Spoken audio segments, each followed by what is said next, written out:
Muy bien, ya nos hemos saludado, pero bueno, buenas tardes para todos. Y bueno, vamos en esta tarde, en este tiempo, a compartir un pensamiento aquí en Lucas 22, un pasaje muy conocido.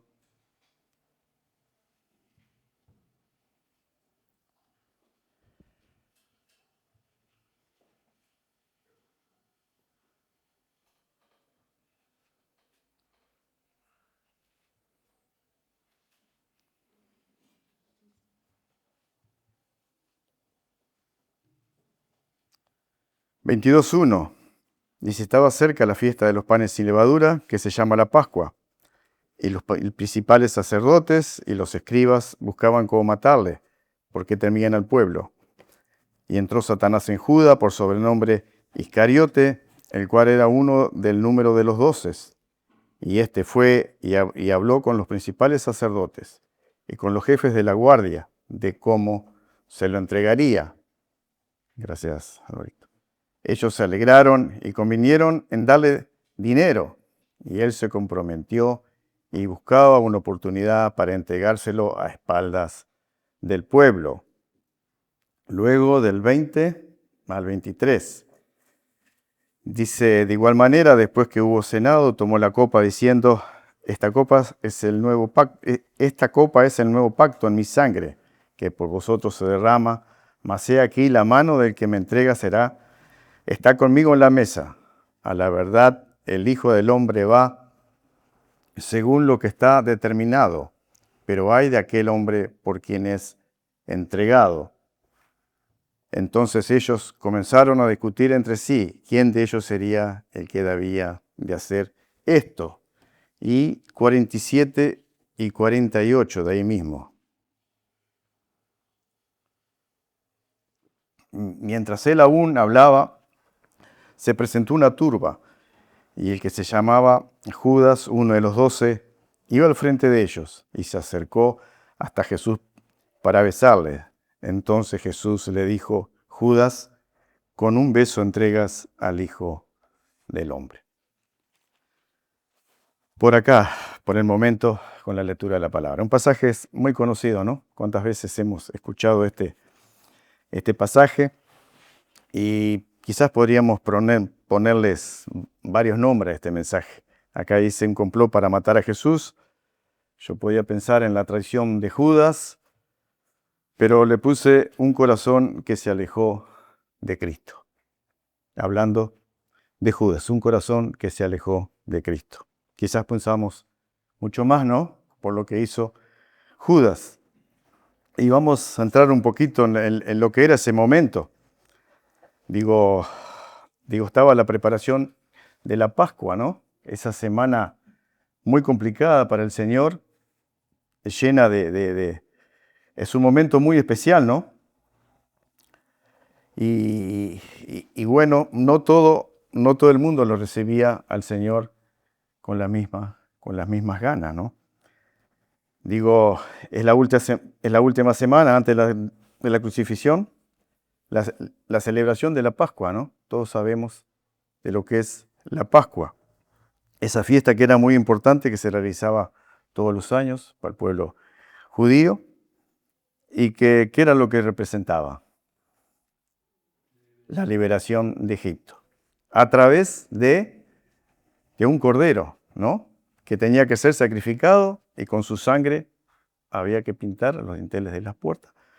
Y esa noche pasaba el ángel del Señor y el que no había pintado moría, su primogénito. Qué tremendo, ¿no? Y dentro de todo este panorama, digo, pensar que ellos estaban por festejar esta fiesta y el verdadero Cordero estaba entre ellos. El Cordero de Dios estaba entre ellos. Y como decía, mucha gente lo tomaban de distintas maneras. Y acá había un grupo que lo tomó de una manera muy especial, ¿no? Si leemos, dice, los principales sacerdotes y los escribas buscaban cómo matarle porque temían al pueblo. Quizás muchos estaban esperando esto con gozo, pero este grupo estaba pensando matar al Salvador. Tendría que ser lo contrario, ¿no? Quizás tenían que anunciar lo que era, el Mesías, al contrario. que venía para salvar al mundo. No, estaban pensando cómo eliminar al Salvador. Y vemos tres grupos acá, tres líderes religiosos, ¿no? Digo, tres grupos, tres personajes principales puse yo aquí. Los líderes religiosos, Satanás y Judas. Los líderes religiosos veían el poder de Jesús y su popularidad, y esto le generaba envidia, odio, todo lo que le generaba, ¿no? Por otro lado, Satanás siempre estuvo en contra de la obra del Señor, buscando destruir su obra, el propósito divino. Y Judas, uno de los 12 discípulos, ¿no?, que decidió entregar a Jesús por unas cuantas monedas de plata. Y vamos a ir viendo estos tres personajes. Primero, versículo 1 y 2. Estaba cerca la fiesta de los panes y levaduras, se llamaba la Pascua, y los principales sacerdotes y los escribas buscaban cómo matarle porque temían al pueblo. Y Mateo dice, y los ancianos también, ¿no? En Mateo, el mismo pasaje, dice que estos dos más los ancianos.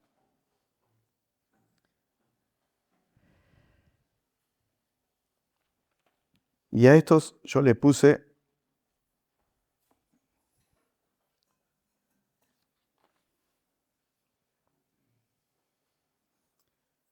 bueno, como había pensado, digo, todo el tema de la celebración de la Pascua, ¿no? Hay una referencia también, esto fue 1446 años más o menos, de lo que Dios había establecido en Éxodo, ¿no? Eso está en Éxodo 12, al momento que el Señor vino para llevar a cabo su sacrificio. Como todos sabemos, en el calendario de nosotros, esto es más o menos marzo, abril, ¿verdad? Marzo y abril se realiza esto. Y como pensaba, cada año el pueblo recordaba esto, cómo había sido rescatado de la esclavitud de Egipto mediante la sangre de un cordero. Pero esa sangre era, esto digo, apuntaba al pasado. Ahora, digo, estaba apuntando a al verdadero cordero, ¿no? Que apuntaba a algo más grande, a lo que tenía que llevar el Señor Jesús, el verdadero Cordero de Dios, para librarnos del pecado. Y como decía, con todo ese bullicio que había, digo, sin embargo, muchos no comprendían que el verdadero Cordero de Dios estaba entre ellos. Mientras dice, los sacerdotes preparaban miles de corderos para sacrificarlos en el templo, el Cordero de Dios estaba allí junto con ellos. Dios estaba preparando el sacrificio definitivo. Sabemos que estos corderos que ellos sacrificaban era solo una vez al año. Y Dios estaba preparando ya el sacrificio definitivo en muy pocos días. Podíamos leer Hebreos 10. Si alguno lo tiene, puede leerlo.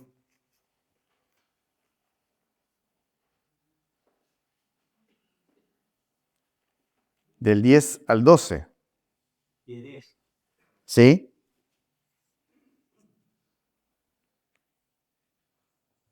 Yo. ¿Sí? Y en virtud de esa voluntad somos santificados mediante el sacrificio y el cuerpo de Jesucristo, ofreciendo una vez para siempre. Todo sacerdote celebra el culto día tras día, ofreciendo repetidas veces los mismos sacrificios que nunca pueden quitar los pecados. Pero este sacerdote, después de ofrecer por los pecados solo sacrificio para siempre, se sentó a la derecha de Dios. Ahí está. Pero Cristo dice, habiendo ofrecido una vez y para siempre un solo sacrificio por los pecados, se ha sentado a la diestra de Dios. Es lo que apuntaba, ¿no? En pocos días se iba a llevar a cabo este sacrificio, una vez y para siempre. No más con los sacrificios que festejaba o que celebraba el pueblo. Como dijo Juan, ¿no? 1:29, he aquí el Cordero de Dios, el que quita el pecado del mundo. Este era el verdadero Cordero que quitaba el pecado del mundo.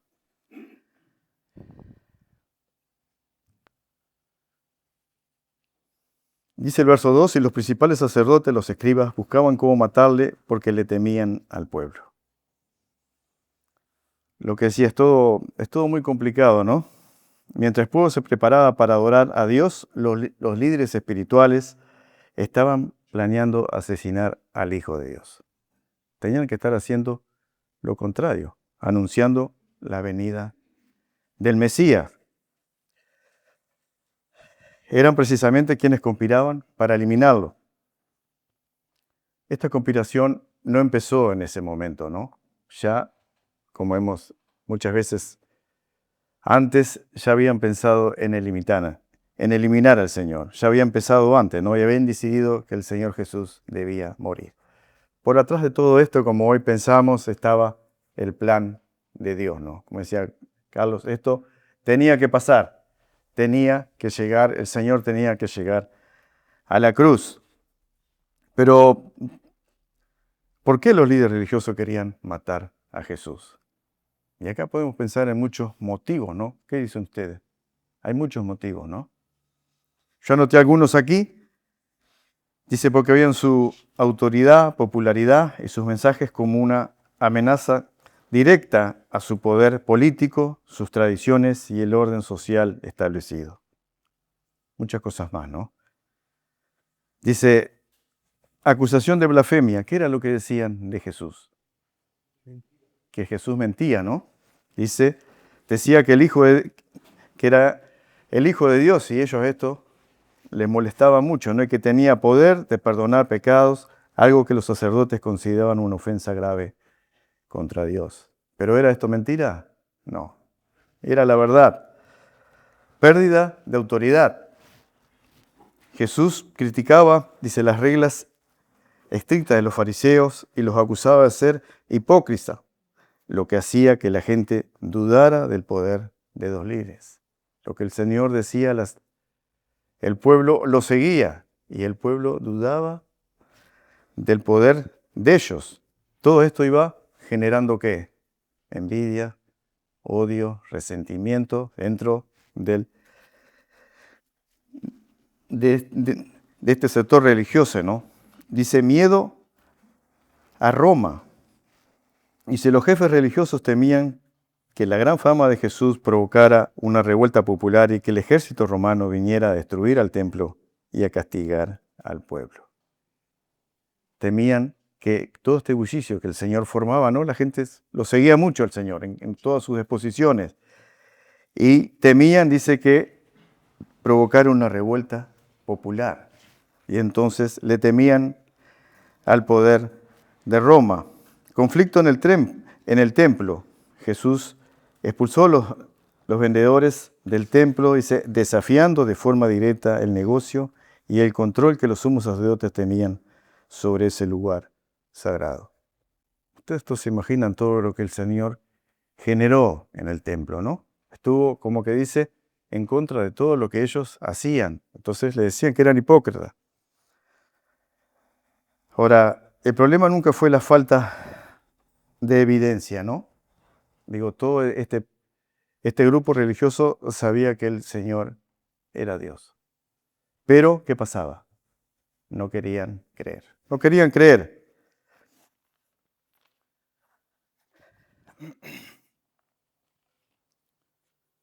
Yo puedo ver cuántas cosas hizo el Señor, ¿no? Vieron muchas cosas que el Señor hizo, pero no querían creer.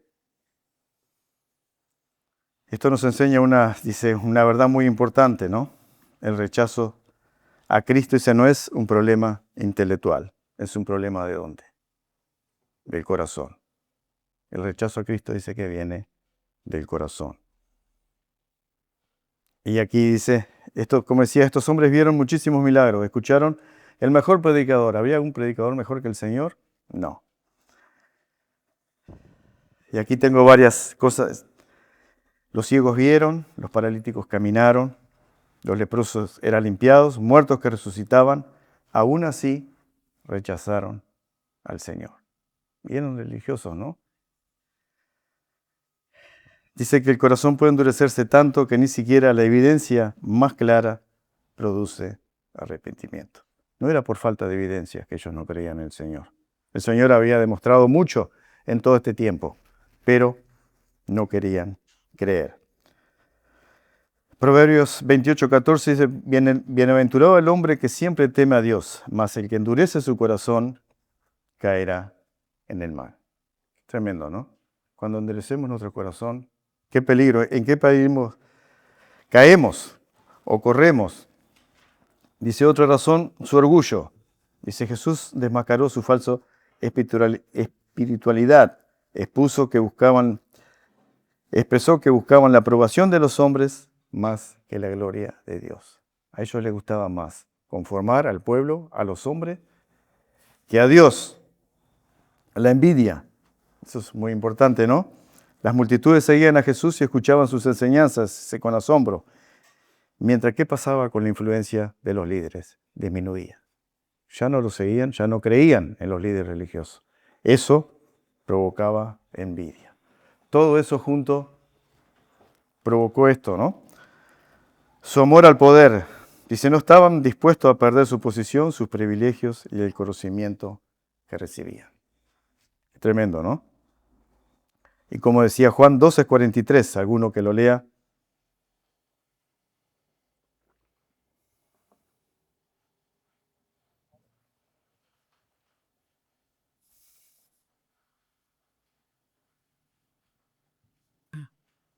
Porque amaban más el reconocimiento de los hombres que el reconocimiento de Dios. Ahí está. Mi versión dice, amaron más la gloria de los hombres que la gloria de Dios. Se preocupaban más por la gloria del pueblo que por la gloria de Dios. Dice, cuando el temor de los hombres reemplaza el temor del Señor, las decisiones dejan de estar guiadas por la verdad y comienzan a ser controladas por la conveniencia. No es por lo que nosotros nos conviene, ¿no? Como vemos, todos estos líderes religiosos conocían mucho, ¿no? El Antiguo Testamento, dice, estaban en las sinagogas, dirigían las ceremonias del templo, una vida dedicada a la religión. Sin embargo, estaban perdidos. Tremendo, ¿no? Y con lo que siempre decimos, esto demuestra que la religión, ¿qué pasa? No nos salva. Podemos ser muy religiosos, pero esto no nos salva. También el conocimiento bíblico, ir a la iglesia, el servicio cristiano, dice, no pueden transformar un corazón. ¿Quién puede transformar un corazón? Solo Cristo. Está bien que hagamos todo eso, ¿no? Tampoco dice, sí, no van, está bien que vengamos a la iglesia, que aprendamos de la Biblia, pero dice, solo el que transforma los corazones es el Señor.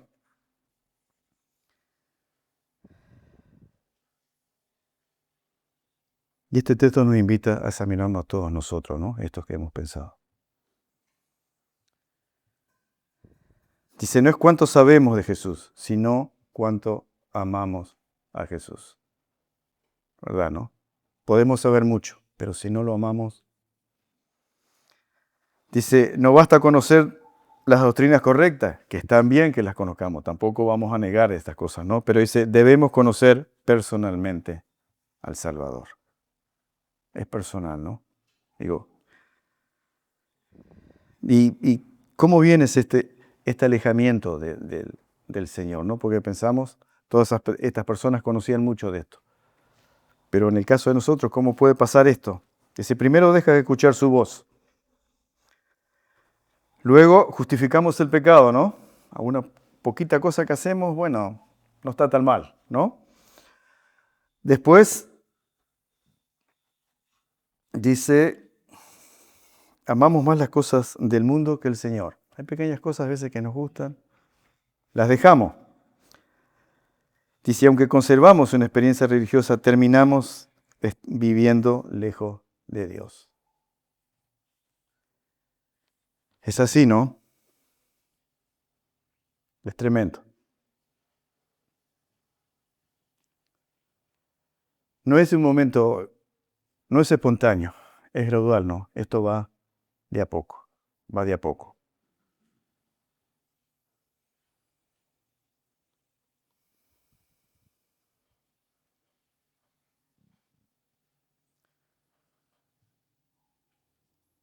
Esto fue lo que le pasó a estos personajes, al poder religioso. Ahora vamos, dice, un corazón que cambia a Cristo por las cosas temporales. Del 3 al 6, dice, y entró Satanás en Judas, por sobrenombre Iscariote, el cual era uno del número de los 12. Y este fue y habló con los principales sacerdotes y con los jefes de la guardia de cómo se lo entregaría.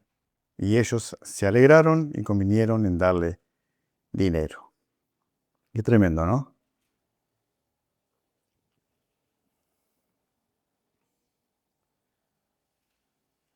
Esto es un tema esto de Judas, ¿no? Dice, después Satanás entró en Judas, que este fue y habló con los principales sacerdotes. Judas ya había tomado una decisión en su corazón, ¿no? Cuando llegó a este punto, ya había tomado una decisión en su corazón. Ahora lo lleva a la práctica, a entregar al Señor. Dice que ellos se alegraron y convinieron de darle dinero. Qué tremendo, ¿no? Se alegraron. Digo, nosotros pensamos, tenía que ser todo lo contrario. Digo, tanto Judas como los líderes tendrían que... No, se alegraron. Es sorprendente que los líderes religiosos se alegraron, aquellos hombres que debían anunciar la llegada del Mesías. Se alegraron, se pusieron contentos. También sorprende que Judas acepte el dinero, ¿no? El trato. Esto es tremendo, ¿no? Pensar que Judas anduvo ¿cuánto tiempo con el Señor ahí? Día tras día, viendo lo que el Señor hacía, pero su corazón ya estaba lejos de Dios. Ya estaba lejos de Dios. Es tremendo, ¿no?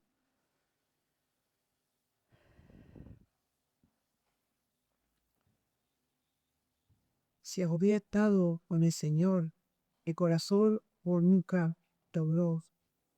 No. Y se alejó como podemos alejar nosotros hoy en día del Señor por las cosas del mundo, pero duda que permito, digamos, Sí,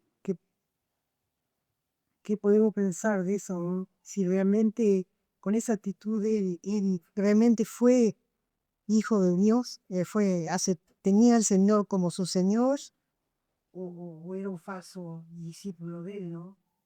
es difícil de juzgar, ¿no? Es difícil, porque también yo pensaba, Judas fue escogido por el Señor también, ¿no? Él escogió a los 12. Ya cuando lo escogió sabía que Judas él lo iba a entregar. Es tremendo. Y sin embargo, estuvo junto a él. ¿Y qué cantidad de plata recibió por eso, no? Tremendo. 30 piezas de plata. ¿Ese cuál era el precio de un esclavo? Ese es el precio de un esclavo. Precio de un esclavo. El salario ese de 4 meses de un esclavo. Es tremendo, ¿no? El Hijo Eterno de Dios, el Rey de Reyes, Señor de Señores, fue valorado como el precio de un esclavo. ¿Qué había en el corazón de Judas, no? ¿Cuánto tenemos que tener cuidado nosotros, no?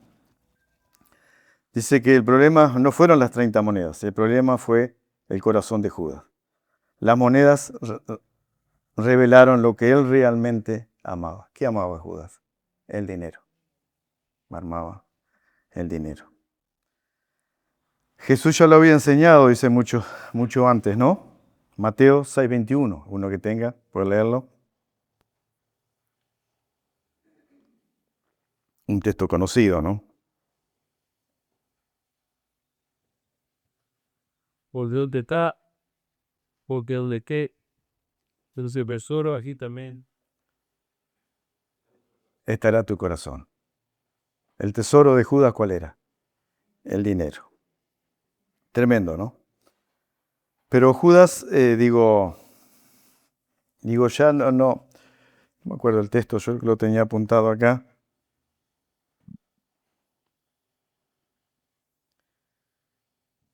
Él sustraía de la bolsa, él era encargado, sí, de la ofrenda, y sustraía de la bolsa de la ofrenda. Ya estaba, o sea, ya venía hace mucho tiempo. ¿Qué pasaba? Lo que yo decía, lo que Él ya venía, como pensamos, ese corazón venía mal. Venía mal, ¿no? Y Satanás vio el campo muy apropiado para entrar en él. ¿Cómo terminó? Más mal. Sustraída de la bolsa. El Señor lo sabía, lo sabía, lo sabía. De las ofrendas que le daban para ellos, era el encargado era Judas. Y él sustraía de la bolsa de las ofrendas. Como decías, Judas estuvo dispuesto a abandonar al Señor para tener una ganancia temporal. Demasiado poco tiempo le duró, ¿no? ¿Qué le dieron aquellas 30 piezas de plata? No le dieron gozo. Culpa, desesperación y muerte, ¿no? ¿Cómo terminó Judas? Podemos leer en Mateo 27:3 y Hechos 1 del 16 al 20.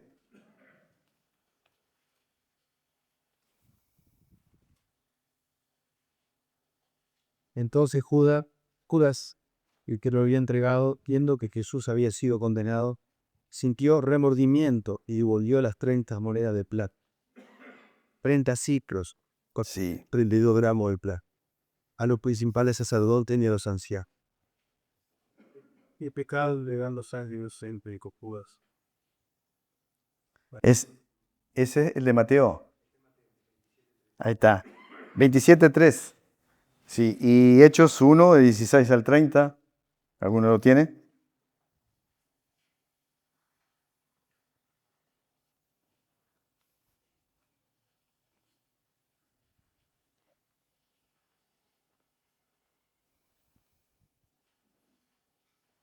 Hecho, Sí. varones hermanos, era necesario que se cumpliese la escritura que el Espíritu Santo no antes por boca de David acerca de curas, que fue mierda de los que creyeron a Jesús. ¿Está? ¿No habla de la muerte ahí? Capaz que lo anoté mal. Hechos 1. ¿Qué dije yo? Sí. Sí. 16 al 20. A 16 al rey que Dios. Pues, a 17 y era acotado con nosotros y tenía parte en este lintelle.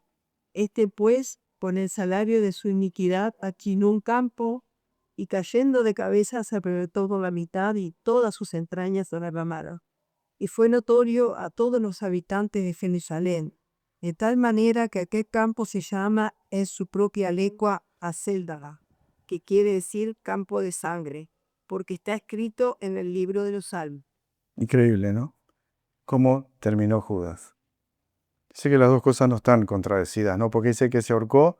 Yo leía todo un tema de esto, ¿no? Sin embargo, según ahí en Hechos, como que cayó después y se reventó, como dice, ¿no? Se partió y ahí fue como murió Judas. Tremendo, ¿no? Tremendo.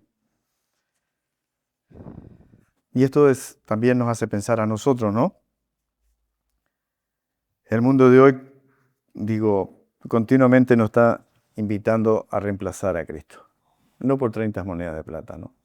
Pero por muchas cosas más. Por algo que parece atractivo a veces, ¿no? ¿Cuántas cosas a veces parecen atractivo? Puede ser también una parte, digo, económica. A veces cuando tenemos grandes fortunas, generalmente nos olvidamos de Dios o nos alejamos de Dios. Pero eso puede ser una carrera, el éxito, la comodidad, el placer, una relación, como decía, la seguridad económica. Satanás también nos quiere seducir con algo, ¿no? Nos quiere alejar de Cristo, como se alejaron todos estos personajes. La pregunta, este pasaje nos deja, digo, es muy personal, ¿no? Dice, ¿qué vale o cuánto vale Cristo para mí? Para cada uno de nosotros. ¿Cuánto vale Cristo? ¿Qué precio le doy yo? Tremendo, ¿no? Todo lo que el mundo ofrece es pasajero, ¿no? Es pasajero. Cristo es el único tesoro que permanece para siempre. A mí también me hizo pensar mucho, ¿no? ¿Cuánto vale Cristo para mí o en qué posición tengo a Cristo en mi corazón? Dice Juan 15:15, yo soy la vid, vosotros los pámpanos, este texto que me gusta mucho. Dice que permanece en mí y yo en él, este lleva mucho fruto, porque separado de mí nada podés hacer. el que permanece en mí. Permanecer en el Señor, importantísimo, ¿no? Estar cerca de Él. Porque siempre vamos a tener la voz de Satanás, lo mismo que hizo con Judas, ¿no? Que nos va a estar susurrando, tentando en las tentaciones, en las cosas lindas que el mundo nos ofrece, pero que dice que son temporales, son pasajeros. Lo de Dios es para toda la vida. Muy bien, y tenemos que sacar una conclusión, ¿no? Dice la historia de Judas una advertencia para todos nosotros. Sí será, ¿no? Sí, tenemos que estar atentos. Quizás, no sé si nos puede pasar lo de Judas, quiera Dios que no, pero podemos negar al Señor. Eso sería tremendo, ¿no? Que los alejemos de Él, como se alejó Judas, como se alejaron todos estos personajes, que los alejemos de Él. Y como decíamos, nos muestra que podemos estar cerca de las cosas de Dios y sin embargo tener un corazón lejos de Él. Que Dios nos ayude. Igual como decía, la traición de Judas formaba parte del camino que llevaría a Cristo a la cruz. Tremendo, ¿no? Dice, Jesús no fue una víctima de la circunstancia. Él fue, como decía Carlos, ¿no? Voluntariamente a entregar su vida por pecadores como nosotros. Él no fue víctima de este complot. Él ya sabía lo que tenía que hacer. Dice, el Cordero de Dios estaba dispuesto a morir para pagar la deuda de todos nosotros, de nuestros pecados y abrir el camino de la salvación. Quizás si se haya alguien hoy que reconoce que su camino se ha alejado de Cristo. Y es verdad que a veces estamos lejos de Cristo, ¿no? Que Dios nos ayude. Dice, por distintos motivos, como decía ayer, tenemos muchos motivos para alejarnos de Cristo. Pero, digo, hay algo que de repente que pertenece al Señor y lo está ocupando otra cosa. La buena noticia es que siempre hay esperanza, ¿no? Siempre hay esperanza.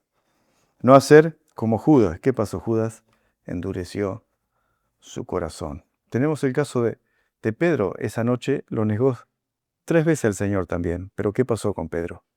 Se arrepintió. Se arrepintió. Y eso, digo, en este proceso que tenemos para cuando nos alejamos del Señor por distintos motivos, ¿no? Digo, hay un periodo que cabe el arrepentimiento. ¿Qué pasa si no nos arrepentimos? Nuestro corazón se va endureciendo. Y ahí sí, verdaderamente nos vamos a alejar del Señor. Lo que hizo, dice, si confesare hoy nuestros pecados, ¿no? Dice que el Señor es fiel y justo para perdonarnos, ¿no? Que fue lo que hizo Pedro. No lo hizo Judas. Que Dios nos ayude. Entonces, hay salida, hay esperanza. Y Cristo al que Él viene no lo va a echar afuera. Siempre tenemos tiempo de poder reconciliarnos con Dios. Dice, Cristo sigue llamando a los pecadores al arrepentimiento y a la fe. Como decía siempre, hoy es el día de volver a Cristo. Si estamos pasando por eso. De arrepentirnos y de volver a Él. Y si Él reciba todo aquel que viene a Él con un corazón arrepentido. Y esto es lo que tenía para compartir con ustedes, ¿no? Dice, no cambies a Jesús por algo que no pueda salvarte. No cambiemos por nada a Jesús. Sí, por supuesto, tenemos que ir a la cruz. Que Dios nos ayude, ¿no? Que bendiga su palabra.